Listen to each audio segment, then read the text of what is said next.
Yan, good morning mga kajak. Kung meron po kayo mga ipapa-rebuild na transmission, dalhin nyo lang dito. Ganito po tayo pag nagre-rebuild ng ating automatic transmission. Okay mga kajak, ganito po tayo mag-rebuild ng automatic transmission. So meron tayong lalagyan na maayos at minuhugasan po natin lahat ng mga parts na yan, ng gasolina. At the same time, binoblower po natin, tinutuyo po natin maigi. Yan. Magkakabit po tayo ng rebuilding kit, kompleto yan. Meron tayong molded piston na kinakabit. So, isasalpak po natin isa-isa, pati lahat ng mga o-ring, pati mga oil seal mga kajak. So, ganyan tayong nagtatrabaho mga kajak para sa ganun maayos yung pagkakagawa natin ng tinatawag na automatic transmission fluid. So, ayan ang kanyang mga rebuilding kit, papalitan natin yung dapat palitan. So, anyway, advice lang mga kajak, ito namang isa ay EcoSport. Ito ay naibaba namin na yung transmission, binubuo na natin para sa ganun mamaya ma-relearn na natin o ma-adaptive learning. Tapos makita pa natin kung ano yung mga dapat natin gawin. So anyway mga kajak, unti-unti natin na inaayos to. Ito yung kanyang mga valve body, torque converter, yung kanyang drum, ayun, may mga reverse drum, forward drum, ayan, kompleto lahat yung mga kajak. So hugasan lang maigi, no? Hugasan na.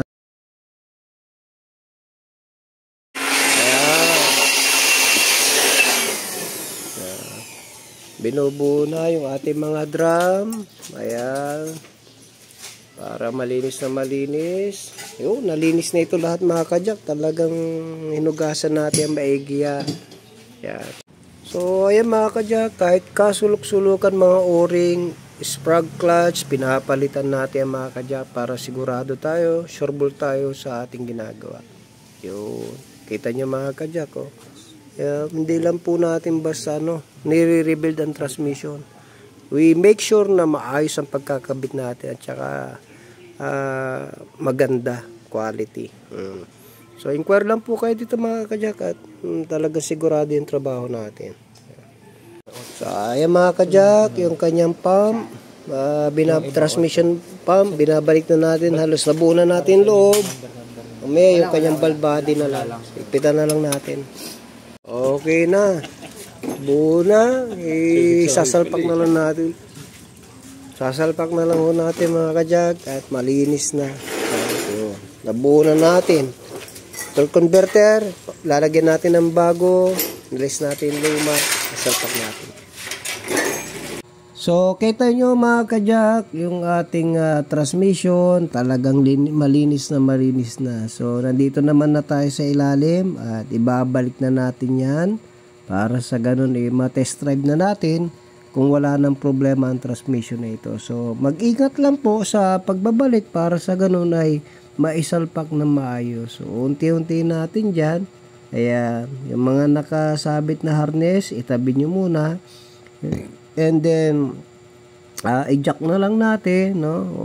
Wala naman tayong lifter pero kayang-kaya natin yan maisalpak, no? Sa pamamagitan lang ng jack na malaki maisasalpak naman natin mga kajak. So unti-unti lang at super duper ingat lang po tayo para sa ganun ay wala tayong masira, lalo-lalo na yung mga sensor, ingatan po natin sila mga kajak, no, para sa ganun walang mabasag. So dahan-dahan lang para sigurado. Ayan, unti-unti nyo lang iangat and then i-align para sa ganun maisalpak po natin mga kajak. So yun lamang ang pagre-rebuild, no?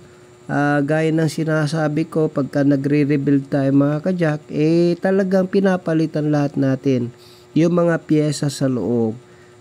Kasi may mga transmission specialist naman talagang naka-quotation na rebuild ang transmission pero may pinapalitan lang silang irang piraso lang, no? Kaya tayo naman pag sinabi nating rebuild ang transmission ay talagang pinapalitan po natin yung dapat palitan, no? Yan, isesentro nyo lang mga kajak para sa ganun ay maisalpak ng maayos. So sobrang ingat lang, no? Kahit na mabagal, basta maisalpak po ng maayos. So anyway mga ka-jack, i-update ko kayo pagkatapos nito ay maisalpak na namin.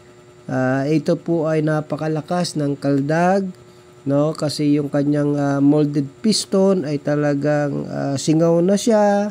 At wala na po talaga, no? Kaya anyway, sabi ko sa may-ari, rebuild na natin sir, dahil medyo mataas na rin yung kanyang odometer, no?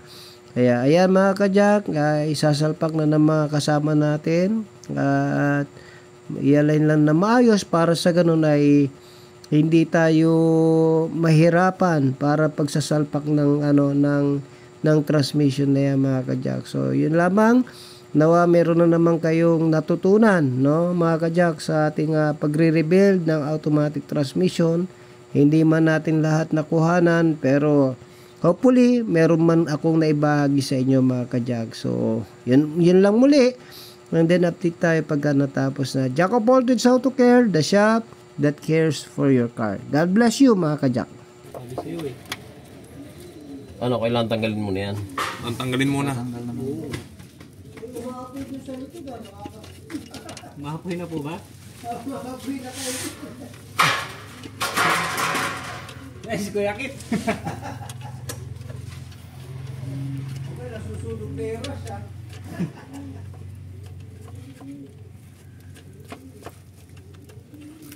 Ano, pusa mo ng gaya ng gas dyan?